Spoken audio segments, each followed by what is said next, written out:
Under 25K கீழே already வந்து பார்த்தீங்கன்னா ஏகப்பட்ட குழப்பங்களை ரியல்மி வந்து பண்ணிட்டு இருக்கான். நான் மட்டும் சும்மா இருக்கணுமா அப்படின்னு சொல்லிட்டு மோட்டரோலா ஒரு ஃபோன் விட்டான். ஓகே, இப்போ வந்து பார்த்தீங்கன்னா மோட்டரோலோட H60 ஃபியூஷன் தான் வந்துச்சு. இப்போ வந்து பார்த்தீங்கன்னா H60 ஸ்டைலஸ் அப்படின்னு சொல்லிட்டு ஸ்டைலஸோட இருக்கிற மாதிரி ஒரு ஃபோனை வந்து எடுத்துட்டு வந்திருக்கான். இந்த செக்மெண்ட்லேயே பில்டின் ஸ்டைலஸோட வரப்போட ஃபோனு அப்படின்ற மாதிரி வந்து சொல்லியிருக்காங்க. அது மட்டும் இல்லாமல் கேமரா செட்டப் பொறுத்த வரைக்கும் 15 மெகா பிக்சலுக்கான சோனி லிட்டியா சென்சார் வந்து யூஸ் பண்ணியிருக்காங்க. லிட்டியா 700 சென்சார், அதுக்கடுத்து ஏஐ ஃபீச்சர்ஸ்லாம் இருக்கு அப்படின்ற மாதிரி சொல்லியிருக்காங்க.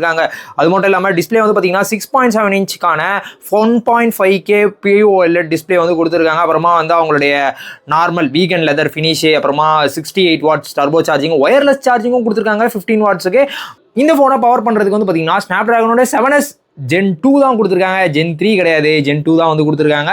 8GB 256GB வேரியன்ட் தான் வந்து லான்ச் டேரெக்டாக வந்து பண்ண போகிறாங்க. இதோடைய ப்ரைஸிங்கும் ஏறத்தாழ லீக் ஆயிடுச்சு.